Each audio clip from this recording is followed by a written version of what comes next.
Portal पे money add करने के लिए आप अपने वॉलेट में यहाँ से गेट फंड की ऑप्शन को सिलेक्ट कर लोगे।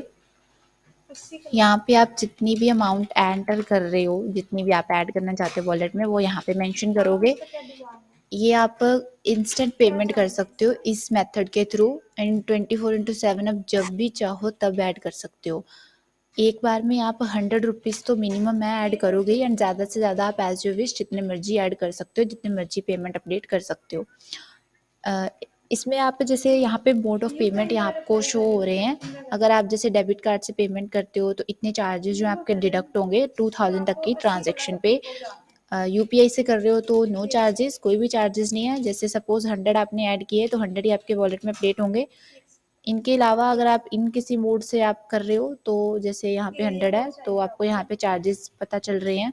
100 ऐड करोगे तो डेबिट कार्ड के थ्रू पेमेंट करिएगा तो 99 ऐड होंगे, नेट बैंकिंग के थ्रू तो 97 ऐड होंगे, क्रेडिट कार्ड के थ्रू 97, पेटीएम वॉलेट के थ्रू 97। तो आप यहाँ पे इस चीज़ को, चार्जेस को इंश्योर कर सकते हो। इसके बाद आप यहाँ पे क्लिक करोगे क्यूआर कोड स्कैन करके। अगर तो आप यूपीआई के थ्रू पेटीएम ऐप से जो पेमेंट कर रहे हो तो आपके सिस्टम पे पेटीएम लॉगिन नहीं होना चाहिए, नहीं तो फिर उसके जो है पेटीएम के वॉलेट के चार्जेस आपको पड़ सकते हैं। इसके बाद डेबिट कार्ड, क्रेडिट कार्ड, इनके थ्रू आप पेमेंट कर सकते हो, डेबिट से भी क्रेडिट से भी, तो कोई भी कार्ड से। यहाँ पे डिटेल्स फिल कर दो कार्ड की। यूपीआई के थ्रू डायरेक्ट पेमेंट कर रहे हो तो जैसे आप यूपीआई आईडी है आपकी, वो आप यहाँ पे मेंशन करोगे एंड देन पे पे टिक करोगे। इसके बाद आपको आपके फ़ोन पे मैसेज आएगा जो आपको आपके पिन की वेरिफिकेशन के लिए होगा। आप वहाँ पे अपनी यूपीआई आईडी का पिन जो है मेंशन करके उसको अप्रूव कर सकते हो और पेमेंट कर सकते हो। नेट बैंकिंग में आप जिस भी बैंक की नेट बैंकिंग की सर्विसेज आप यूज़ कर रहे हो उस बैंक को आप यूज़ करके पे कर सकते हो। इसके बाद ये तो थी इंस्टेंट पेमेंट।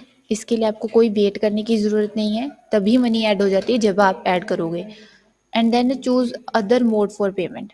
अगर आप इनमें से कोई पेमेंट का मोड चूज़ करना चाहते हो, अदर मोड में हमारे पास क्या है, जैसे ऑनलाइन ट्रांसफ़र। ऑनलाइन ट्रांसफ़र में आप जैसे पेटीएम से कर सकते हो, नेफ्ट से कर सकते हो, आरटीजीएस है, बैंक ट्रांसफ़र है, इनसे आप पेमेंट जो है वो कर सकते हो। इनसे पेमेंट करने के बाद आपको एक फ़ंड रिक्वेस्ट लगानी होती है। वो जो है वो 10-15 मिनट तक अप्रूव होके आपको वेरीफाई हो जाती है, पेमेंट आपके पोर्टल पे ऐड हो जाते हैं। जैसे यहाँ पे लिखा हुआ है, fund request shall be approved between 10 AM to 6 PM Monday to Saturday working hours में आपको 10 to 15 मिनट्स में ये ऐड हो जाएगी। अगर आप पेटीएम से कर रहे हो तो यहाँ पे एक यूटीआर आपको वहाँ पे कोड जनरेट होगा, वो 18 डिजिट का, वो आप यहाँ पे मेंशन करोगे, अमाउंट मेंशन कर दोगे, डिपॉजिट डेट मेंशन कर दोगे, डिपॉजिट बैंक जिस भी बैंक में आपने डिपॉजिट करे हैं। अगर आप पेटीएम से कर रहे हो तो यहाँ पे आप पेटीएम चूज़ करोगे। एंड अगर पेटीएम की फाइल का जैसे आपके पास स्क्रीनशॉट है तो आप यहाँ पे वो फाइल भी अटैच कर सकते हो।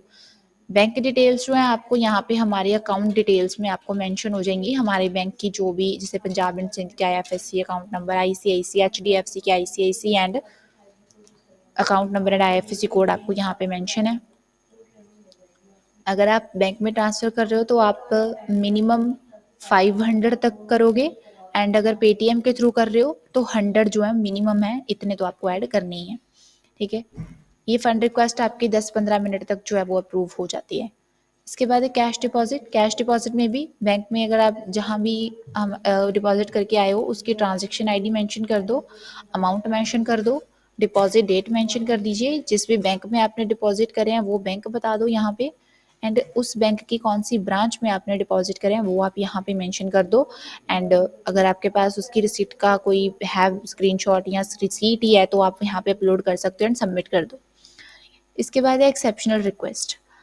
ये रिक्वेस्ट आप तब लगाते हो जब आपकी मनी जो आप डायरेक्ट ऐड कर रहे हो, इंस्टेंट ऐड कर रहे हो, ये नहीं हुई है, जैसे आपके बैंक से पेमेंट कट गई है लेकिन पोर्टल पे अपडेट नहीं हुई है, तो आप एक्सेप्शनल रिक्वेस्ट लगाओगे।